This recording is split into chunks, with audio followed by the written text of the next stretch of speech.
Do you eat, sleep, dream about anything related to eye care? So do we. This is See What We See with Lorne and Martin. My name's Lorne Cashin. And I'm Martin Lebeau. We want to share anything that's cool about eye care. We want you to see what we see.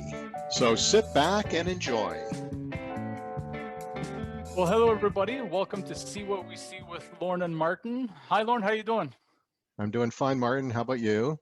I'm doing excellent. Thank you very much. We're in the thick of summer. The weather is nice. It's hot. Everything's open up again. I'm able to hit the patios here and there. It's just great.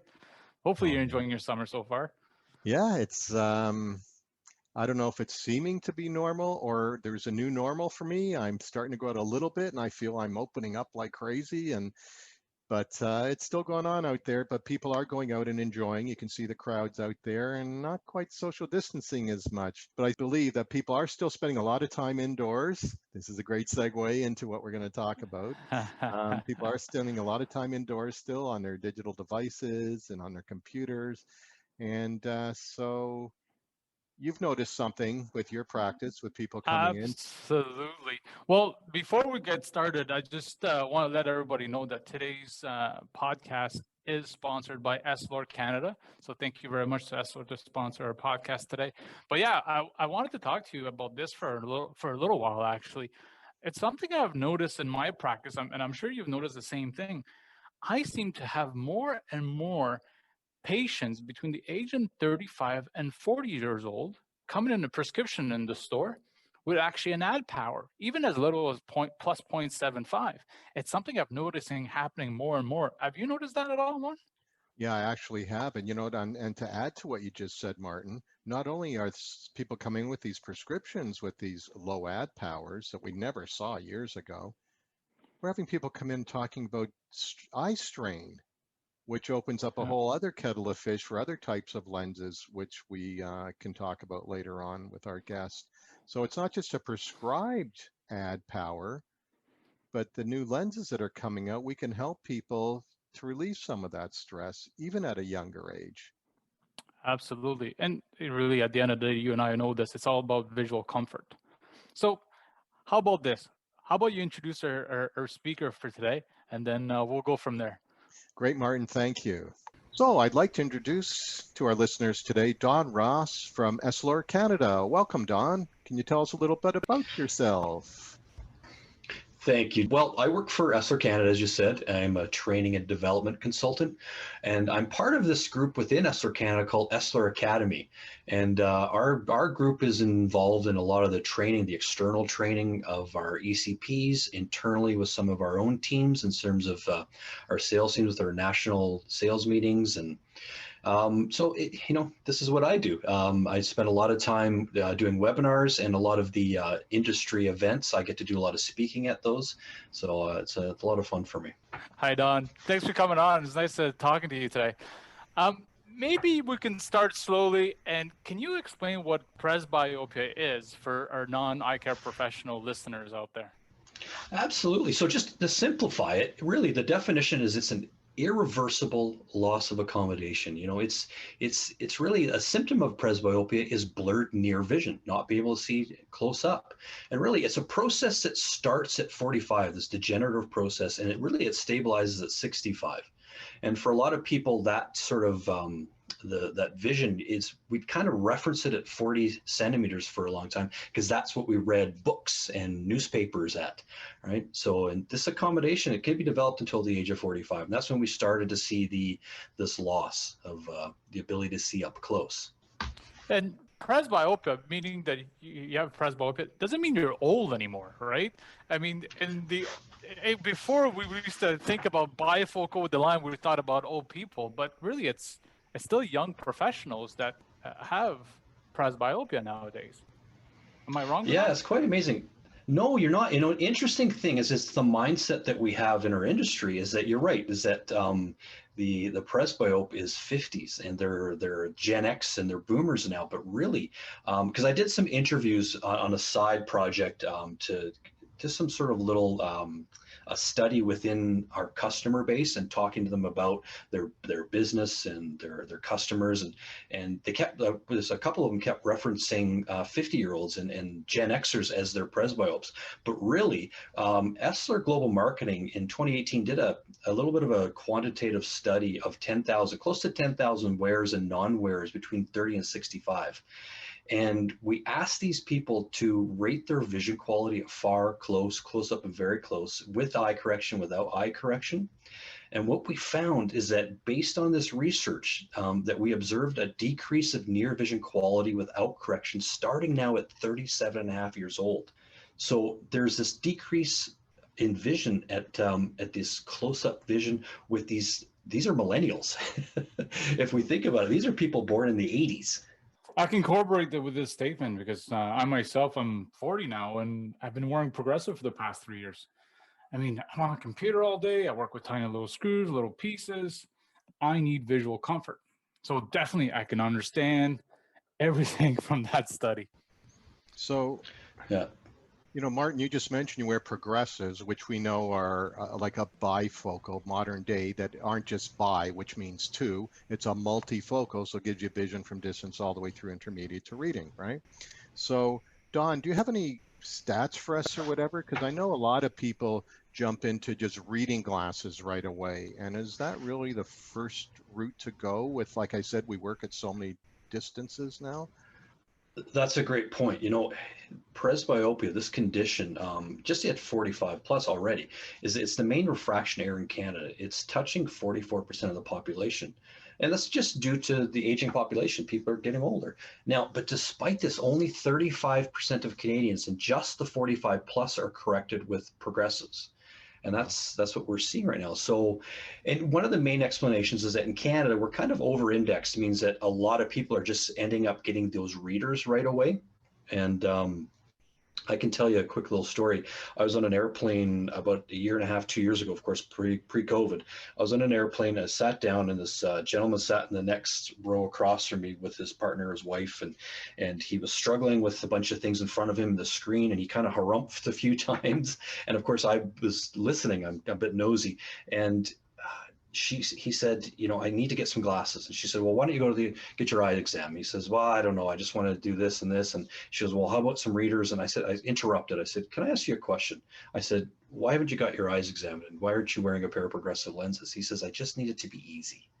You know, I said, and he was probably about 45. So they want it easy. They want it to, and people's lifestyles are so different now than they were, 10 years ago, just with the amount of digital devices we're using. They're using all these different digital devices, different reading distances, and closer distances too. Well, if you're an optician that worked in any store, there's always this myth that keeps on coming up. If I get progressive lenses, I'm gonna get worse. I'm gonna be stuck wearing them for 24/7 while I sleep and everything else. We all have our own way of navigating through that with our clients and our customers. Mm-hmm. What's your point of view on that? How do you talk about this to other eye care professionals? This is a lot. I do this a lot. It's not just with presbyopes. It's with any of your patients, your customers. It's really understanding their needs and their own personal situation, right?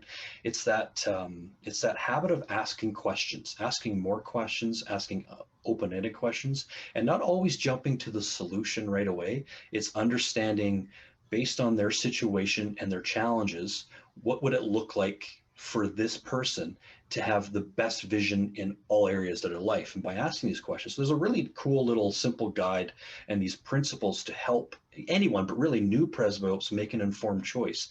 And I love using this little 3-step: is simplicity, equality, and freedom. So it's a simplicity of asking the right questions.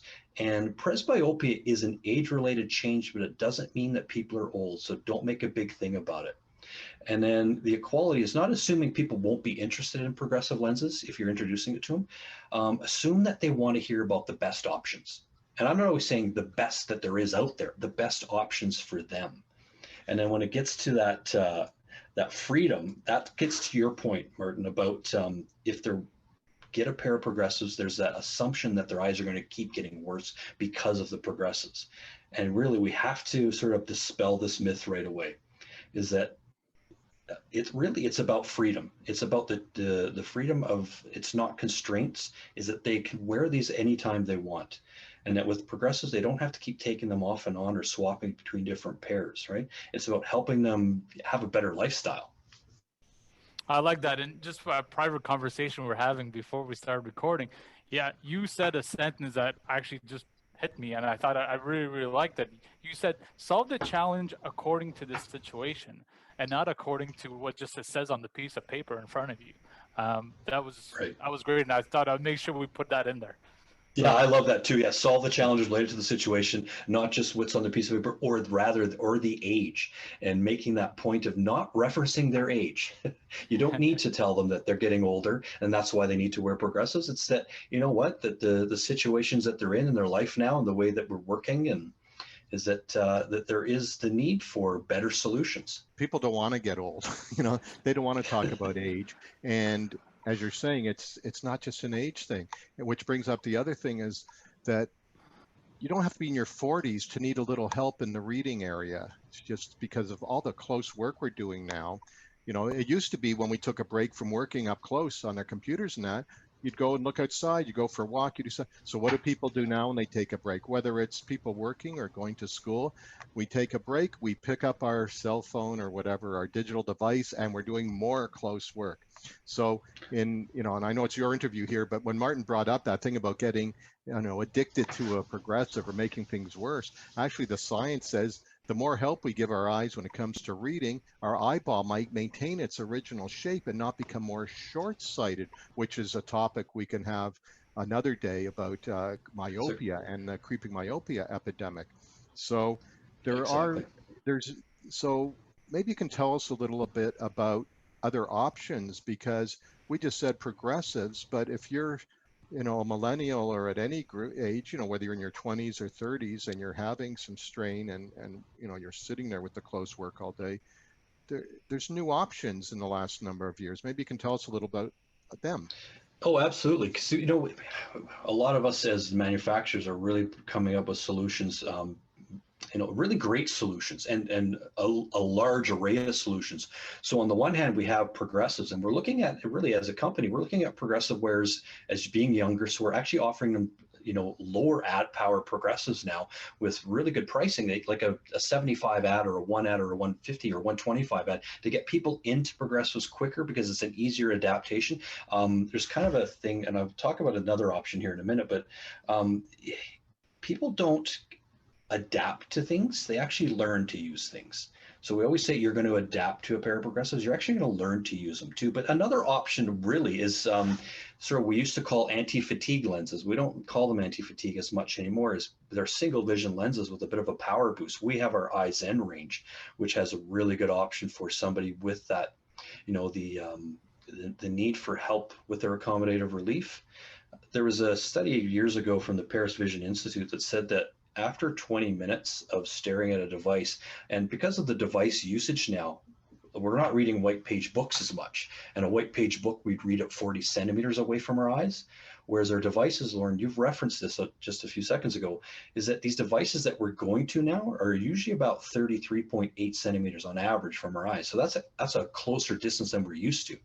And after 20 minutes, we're losing about a half a diopter of accommodative power or accommodative relief. So after you ask somebody in their late 30s, early 40s, their experience when they stare at their device and they get lost in Instagram or they get lost in Snapchat or whatever else they're doing, or reading the newspaper on their phone after 20 minutes, what's the experience when you look up? And of course, they'll all tell you the same thing: it's blurry. It takes me a few minutes. So we've got a lot of solutions for that. We like to really think about progressives as a really great entry point now, based on a lot of the technology we have to make it easier for them to adapt. So speaking of screen time, we'd be remiss if we didn't jump into talking about the past year and a half with COVID, with so many people working from home. So maybe you can touch on how COVID has had an influence on bringing things forward sooner than later.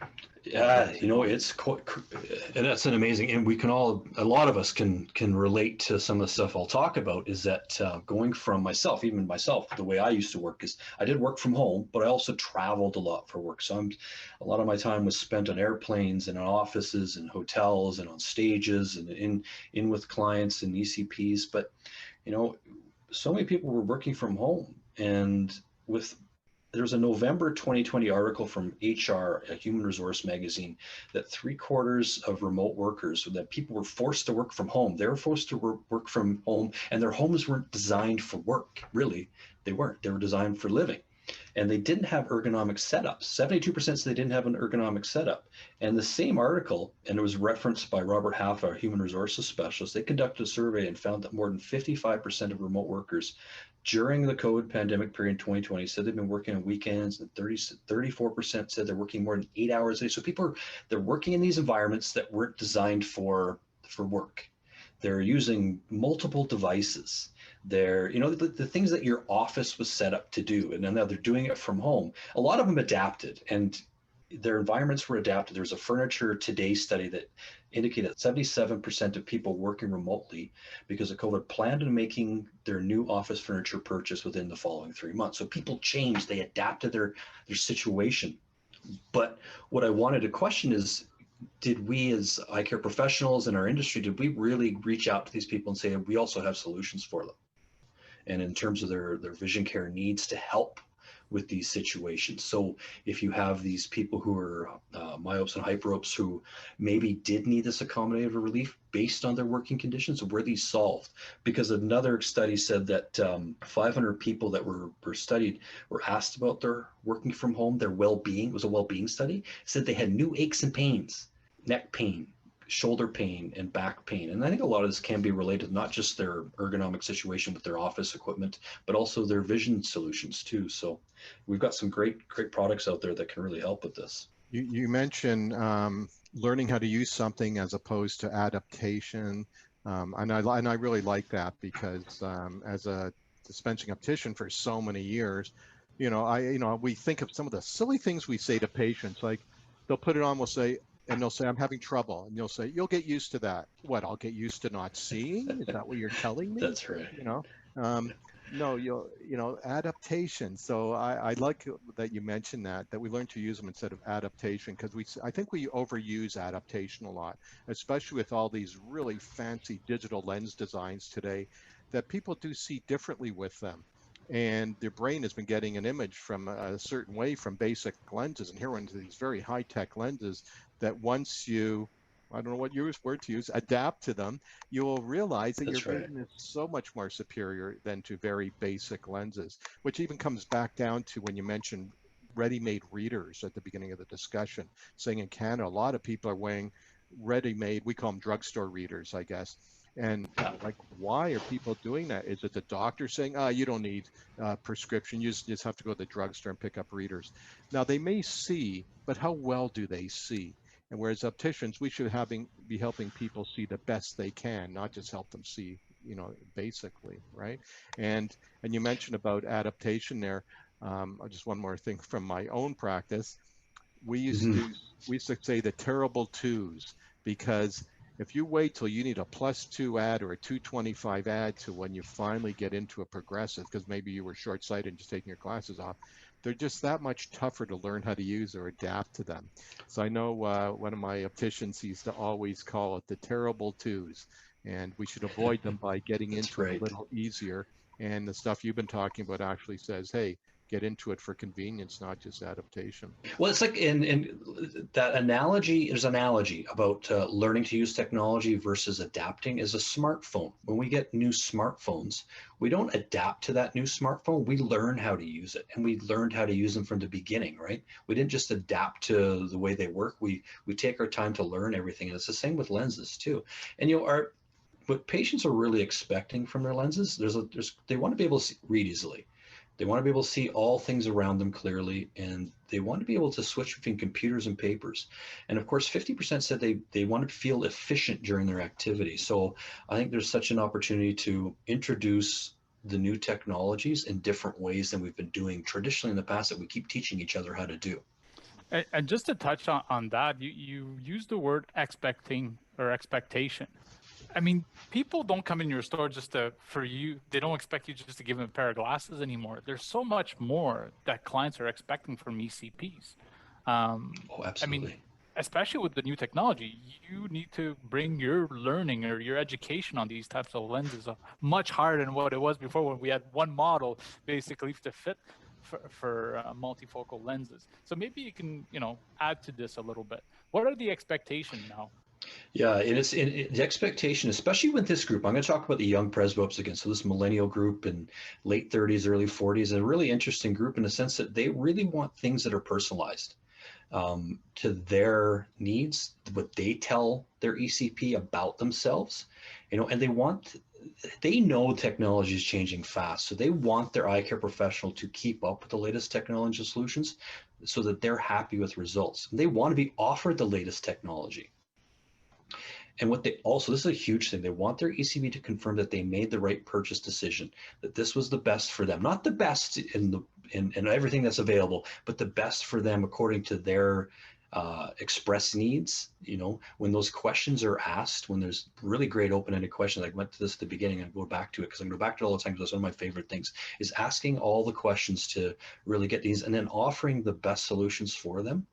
Right. Again, the big thing is you always got to remember that single vision is the cheapest, and sometimes that's easy, but it's not the easiest solution for the wearer.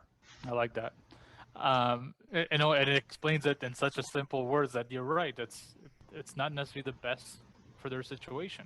Now, if one of our listeners wants to learn more about presbyopia or about how to manage presbyopia, are there reference internet sites or anything like that Essilor has available for these consumers?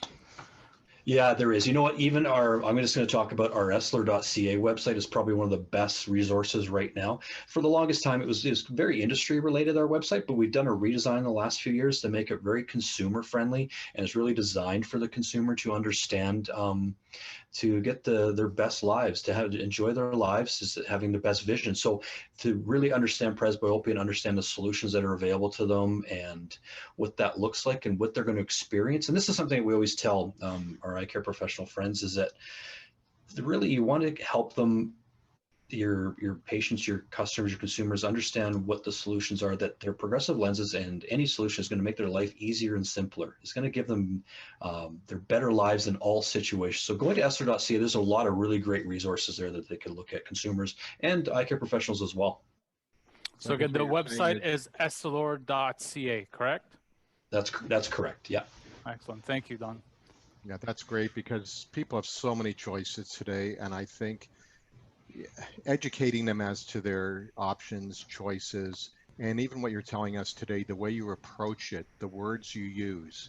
Let's get rid of this age-related need for up-close relief from either vision stress or just to focus so that you see clearly. So I think you've given us a lot of new words to use when we're talking with our patients. And I think it's great because it's all about presentation. Anyone can go online and just read all they want, but they're coming into your dispensary, your practice, to be educated.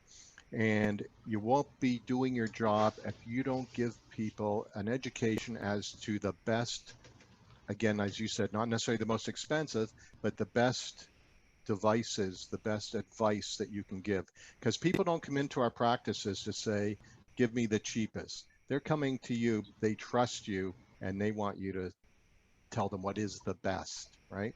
And Essilor has quite a stable of lenses. We know that there's lenses for every application. And even within, once you speak with your optician, they'll be able to choose from the Essilor line of products. So Essilor has been great. Essilor, we could do a talk on progressives on Essilor because Essilor was the first company to bring progressives to market. And this goes back to, what was that, the 30s maybe or so? I'm trying to remember. The gentleman passed away actually not too many years ago, who was the guy who last year, Bernard Maintenance. Yeah, the first Verilux lens, Bernard Maintenance. That's right. And you actually made a really good point there, Lorne, is that You asked about the website, and so the website's a really good reference, right? And so consumers out there who will listen to this and UCPs, that people do their research online. They do the research online. And I'm a consumer. I'm the same way. I had an injury a few years ago. I ruptured my Achilles, and during the healing process, I wanted to get a really good pair of runners to wear on one shoe, runner, so that the other one I didn't have the same stress. So what did I do? I went online and I did my research on what is the best running shoe to wear for an Achilles challenge, right? And I had about 5 different brands that I saw, and they all looked really great. So I went to the experts. I'm not going to mention the store because I don't need to do that. But I went to a store because I did my research. I kind of knew what I wanted. I knew my price range, but I wanted the expert to tell me if I was going in the right direction and maybe give me better options because that's what we as consumers do, right? We want to do our research. We want to make sure we're informed, and millennials are especially this way. Make sure we're informed, and then go into the expert, which are our opticians, and ask them, okay, this is what I've discovered, and you know that people are doing this now, and they're more educated, and they want you to tell them, okay, that's great, but here's what I see as probably a better choice based on these questions I've asked you. And Yeah, there's nothing like experience, right? To guide you through the right choice. And you know what? And the big thing too is that we always think that choice means that you have to give them 5, 10 different options. And really, they don't want that. Consumers don't want 5 to 10 options. They want you to tell them the best option for them. They want you to be the expert at that best option, but then also be able to give them sort of the next best option. If that's, let's say it's a pricing thing or a cost thing or a cost consideration or whatever it is that they don't want the cheapest version now. They want the next best option. They're willing to give up something, sometimes small little things. So to get the best option for them. And it's not going directly to price all the time. And if you don't inform them, they can't buy. Or worse, they're going to assume you don't know about them, or they're going to go somewhere else where they think somebody else will know about them and sell them, right? Absolutely. Don, thank you so much for taking the time today. That was very informative. There's a lot to digest for people that are listening. Great information, especially with the stats that you gave us. Stats don't lie at the end of the day. So again, thank you so much for joining us today. And hopefully we get to do this again real soon. Yes, thank you, Don. Thank you, Jim. I really appreciate it. Yeah, we appreciate you taking time out of your day to talk with us. And we appreciate Essilor for all they do also for the eye care profession. Thank you, Jim. I really appreciate you inviting me on to this today. It was a pleasure to talk about new presbyopes and the young presbyopes, and we hope to get to see them more wearing progressive lenses in the very near future, because it's the best solution right now if they have those low ad powers to get used to them and learn how to use them and enjoy their lives. That's wonderful. Well, great. Thank you so much, Don. Hope to see you soon as we're all breaking out from this hibernating with COVID. So hope to see you soon. So you take care and stay safe. You too. Well, Martin, I certainly enjoyed today's interview with Don. He brought up some points I never even thought of, and it just reinforces my own practice. And I'm sure a lot of people listening to us today got a few pearls of wisdom. What are your thoughts on today's podcast? Oh, absolutely. I mean, first of all, Don's such a nice guy and easy guy to talk with, so it makes it easier. But I really like the way he brought on different perspectives. So really, it's a different way for us now to go back to our practice, or when we're practicing, and tackle this this topic. Really, not everybody's got the same comfort level, because again, some people might just think, well, you're so young, you don't necessarily need to correct your presbyopia right away.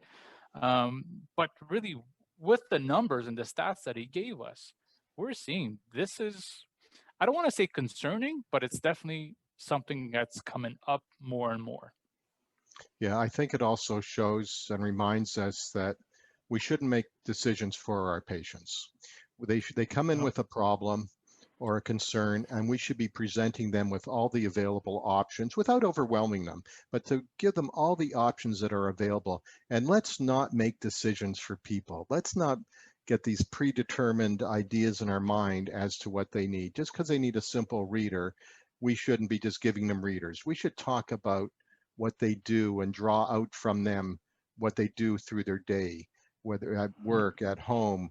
And we're going to find that everybody has unique needs, and the products are out there for us to draw upon. Absolutely. Again, we have to use one of the strongest skills as opticians have. But really, it's listen to our patients at the end of the day, and that way we can come up with the best solution for them. Well, I think that's a good way to end that with that statement you just made, because that's our responsibility. So Martin, thank you so much for another great podcast. I look forward to the next. All the best. Thanks, Lorne. Absolutely. Hope you enjoy the rest of your summer. Again, thank you very much for Don Ross and Essilor Canada for today. Essilor Canada was the sponsor of this podcast. We'll talk to you next time, Lorne, on See What We See with Lorne and Martin. Goodbye, Martin. Stay safe. Thank you for listening to See What We See. This podcast is brought to you by the Ontario Opticians Association. For more information or to become a member, go to our website at www.ontario-opticians.com.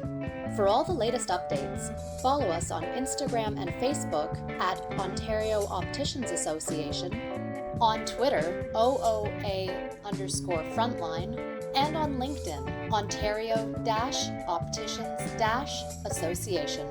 Don't miss an episode of See What We See, and subscribe to this podcast on your favorite streaming service. Thank you from the Ontario Opticians Association, the voice of opticians for 75 years.